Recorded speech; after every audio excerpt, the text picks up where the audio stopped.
Thank you.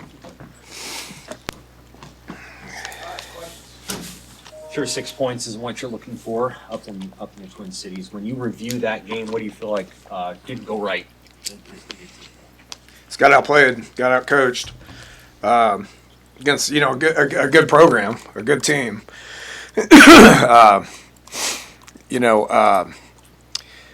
PJ does a good job. He's been there 8 years now. They've had a lot of success. They got great culture, and they beat us everywhere. I worry about offense and what we got to do. Obviously, it wasn't good enough.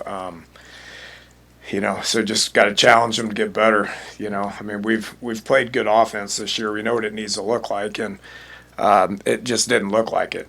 So that starts with me. I'm responsible for what the offensive production is. So we got to do better. We got to practice better. We got to prepare better, and we got to go play better. How much of miscommunications contributed to the sacks, and is it a commonality with those? Yeah, and I know you guys talked with about Coach yesterday. I watched that press conference and understand.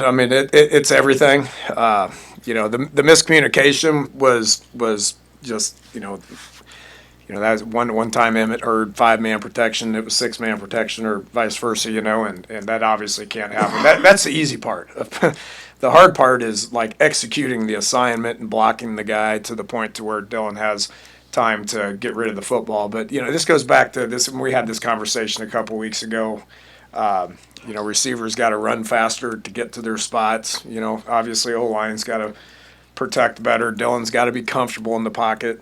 There's some times where they weren't sacks, but they were hurries because he wasn't comfortable in the pocket. And so he's got to do a better job in the pocket.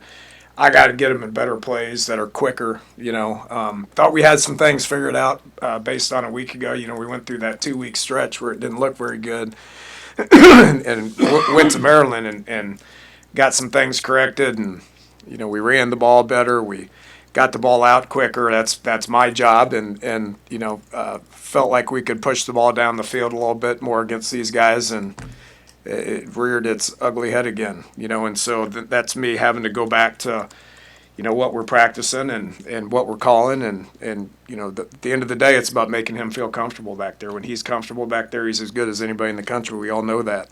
When he's not comfortable, he's not. So, back to work, and I'll do a better job this week of making him comfortable with the play calls and doing things to get the ball out quickly, and obviously trying to establish the run a little bit better too. Have you talked with him a little bit about when to force it, maybe keep the ball, see if you can extend the play, and when to throw the ball away, and how to do that in a way that's safe, maybe get a flag downfield? Have you worked with him about? Well, we've talked about that, but talking about it's one thing and feeling it's the other. You watch every game, college football and the NFL. That pocket's violent, and so you got to put yourself in his shoes and make him feel comfortable and make him, understand timing. He's a vet at that, and he does a really good job of that when he's comfortable. And so that starts with me, and that's my job to make sure that he is.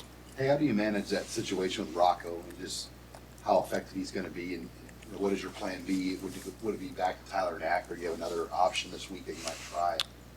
We wrapped about 4 of them out there today. Rocco's practiced today. Tough kid. That surprised me that he was able. It's a pain tolerance thing, he's got a big cast on his hand, but he went through practice, and so we're counting on him to be the guy that he is. We're better when he's in there, and Dylan's more comfortable when he's in there, obviously, and so. But the other guys got to keep coming on. There can never be an excuse the second guy goes in and there's a drop off. That's just that's just what the expectation is, right? When guys get hurt and other guys got to go in, they got to play at a level for us to be able to be successful. That's just the way college football is. Is there a certain expectation for any quarterback to be able to operate when he's not comfortable? Well, you got to establish the run. That's the easiest thing, and we weren't awful in the run game, right? Now, when I talk about balance, it's about getting the ball around to different people. We've done that at a high level this year. And we need to continue to do that at a high level. You go back to, I charted the Cincinnati game, and I just kind of revisited it. We snapped it, we put the ball in play 64 times out of 78. Okay, so that 68 snaps, the ball is getting distributed to people. When you snap the ball 55 times and 15 of the 55 don't get put in play, there's just not enough so somebody's going to be upset, and we got to get Jacory the ball more. We got to get Dane the ball more. We targeted Dane 3 times downfield, and they were unsuccessful. So that's not good enough. And then Jacory, we just got to keep getting the ball's got to find. He was the primary receiver 4 or 5 times. The ball just didn't find him for a variety of reasons. So those plays are there. I got to call it better, and we got to get the ball in play, and we got to distribute it properly. Second, I did a better job in the first half of running the ball. I got to do a better job in the second half coming out of halftime of running the ball. We hit 4 or 5 different runs on them that looked pretty good, but need to do it more. And then fourth quarter, obviously, we're kind of in rally mode, and I needed to try to push it to give us any kind of chance. What have you seen from Northwestern's defense on tape? Very, very, very sound, very old. Very smart. I know a lot, but my brother played at Northwestern, so I followed them for years and years, and I was really good friends with their former coach. But they're just really well coached, really sound. You look at their defense; it's almost every one of them that's been there for 4 or 5 years. That's a veteran group. They're tough. They play hard. They're well coached.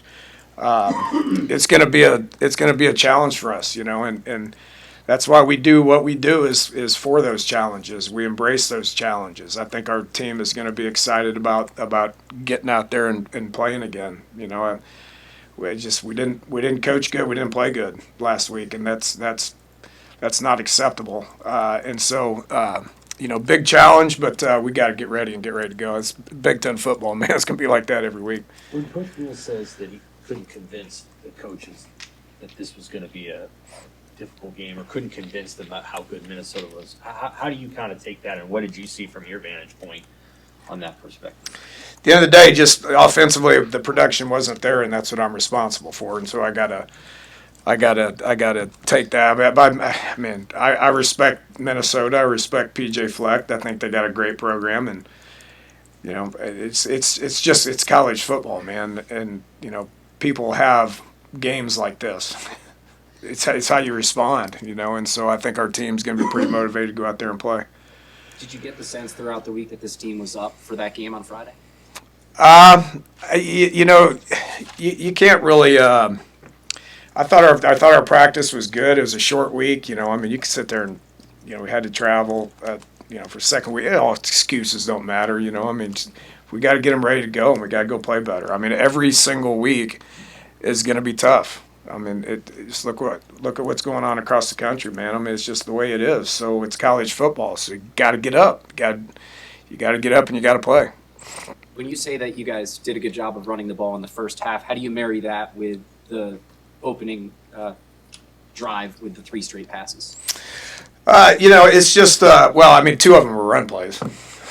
2 of them were run plays. So we RPO'd the one. That they had free access, and so we RPO'd it. Dylan has the every time. Not every run has an RPO, but when certain run plays have RPOs, I put that in his hands. If he sees leverage, then he takes it. Okay, and so the second play was a run play, and the receiver missed the signal. That could have been a 70-yard touchdown play.